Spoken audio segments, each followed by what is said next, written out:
What's good, YouTube? It's your boy Stash Trooper, aka the Yakmeister, aka why do I look so buff in this? Yeah, regardless of how yaki I'm looking right now. Today we are reviewing the today we're reviewing the Glock ones.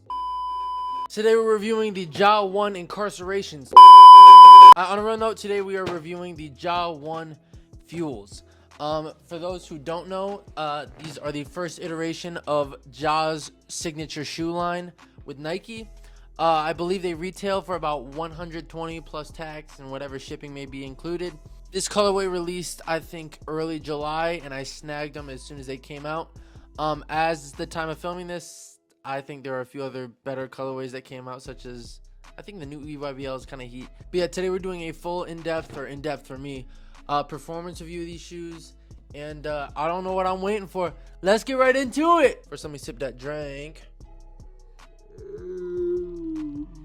Alright, first, swag rating, aka the looks. So one thing I want to remind you guys of is in the swag rating slash looks, I'm not rating the shoe silhouette in itself. I'm rating the shoe and the colorway that I have.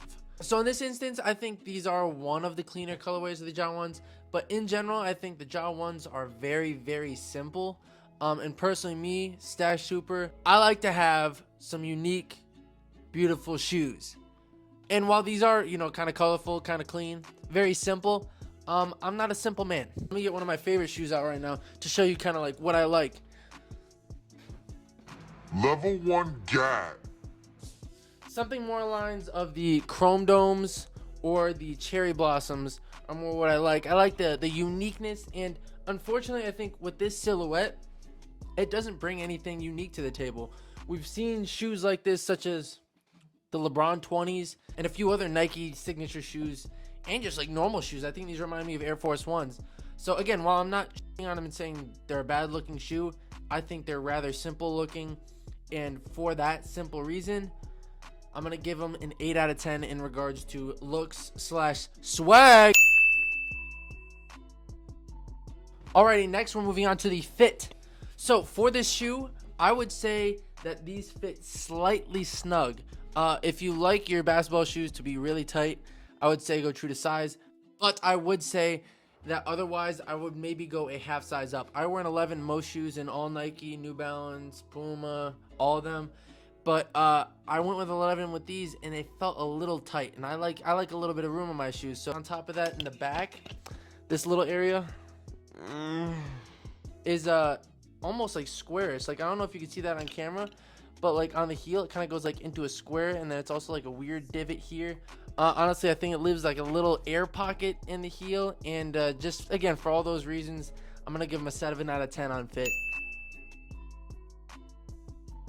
All right, next on the materials. I think the materials again aren't anything crazy, but again, sometimes I forget this is a $120 shoe.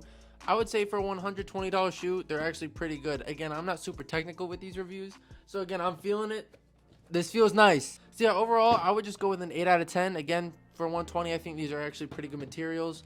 I don't have too many complaints. Next! Now onto, in my opinion, the best part about these shoes. Throughout every single time that I've used these, the traction has been amazing. I've played some games, pickup games in them. I've shot around in them. Shooting, John knows a lot about that. But yeah, I would say that the traction on these are absolutely phenomenal. They have a really good bite. They have a really good squeak. Cue the traction test. I like that.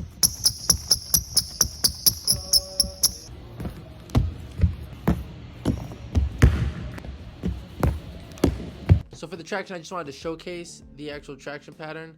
I forgot to do that, but now you guys can see it. It's actually kind of a cool pattern. It does pick up a little bit of dust because of how intricate it is, but you know what? Not complaining. But yeah, overall, I would say that the traction is actually the best part about this shoe. Again, very high squeak, as you can see in that traction test. Very good bite. Laterally, frontwards, backwards. Anyway, the traction is actually really good. So for that reason, I'm giving these a 9 out of 10. Grippy! Next, onto cushion, which is actually my least favorite part about this shoe. Throughout my uses, I was not too impressed with the cushion. When I was shooting around, I again wasn't too impressed with the cushion. It felt a little hard for me, and overall I was just not impressed. My feet were hurting after. Overall, again, I'm gonna give these a 7 out of 10 in regards to cushion, because it's just like with the way Wade's, I put them on, I feel good. LeBron 20s, I put them on, I feel good. Jason Tatum's, put them on, I feel good. These, I just was not impressed. My feet hurt. Doo-doo butt. So again, I'm gonna reiterate, 7 out of 10. Not too impressed with the cushion on these shoes. But yeah, now onto bang for your buck. This is again a highlight of this shoe. They are only $120, so they are on a budget side of basketball shoes, because now they're pretty expensive. Some LeBron 20s you're paying $200. Way 10 Arts you're paying $200 plus. Even the KD 15s you're paying like 150, 160 ish. So I would say that overall 120 for a pretty good basketball shoe. Again, the only complaint is really the cushion. I would say for 120 in today's economy, inflation's booming, I'd say that these get 9 out of 10 in regards to bang for your buck. For 120, you're getting a lot for that price, and I think some people forget that basketball shoes are expensive. So for a 120 model to have this good of a traction, subpar cushioning, which I think is the sacrifice you're really making with this price range, I'd say that, 9 out of 10. Good bang for your buck. So overall, as we can see, these got a 48 out of 60, which is, I've only done 3 reviews so far, including these.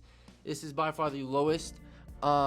This is a $120 shoe, so we have to give it a little bit of grace. With that being said, I do think there are a few other models that kind of compete with this or exceed this around a similar price range. I'm gonna get them out right now just so I can show them to you and give you some suggestions. So instead of these, I have 3 other shoe options that I think around this price range, I'd say around the 120, 130 price range, that I think you guys should take a look at instead of these. The first one is the Way of Wade Son of Flash. I think these retail for 130, but on some places such as Fumuji Sneaker, which is reliable, not sponsored, please sponsor me. I need you to sponsor me. I want more shoes.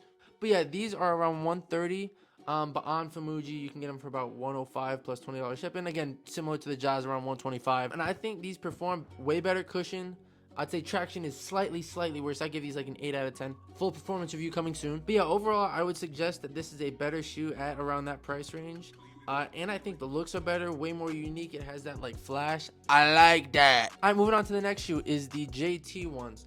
Again, performance review coming soon on these. I've only worn these about 2-3 times so far, but so far I'm a lot more impressed with these than the Jazz.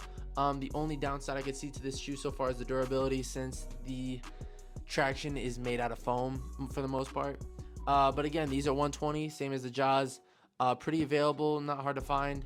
And I think these are a slightly better shoe than the Jazz at the same price range. All right, and lastly, I would say the MB2s are up there with the Ja ones, and I'd say just slightly better. Actually, I have 2 pairs of the MB2s, one of which is just out of frame on the wall. I'm a big fan of these shoes, and they actually retail for around 160, but as of recently, since the MB3 is coming out soon, they are putting these on discount, and you can find them for around 100, 120. So again, I think these shoes are a lot better.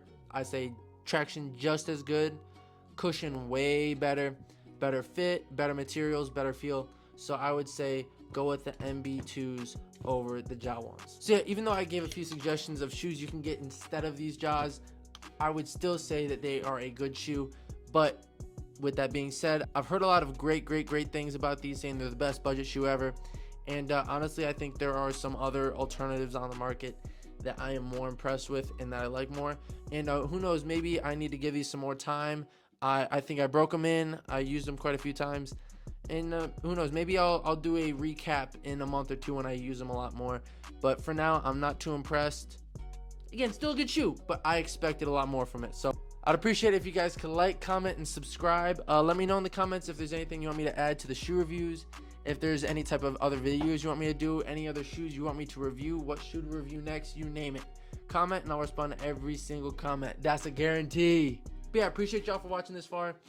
I'll see you guys in the next video. Have a good one.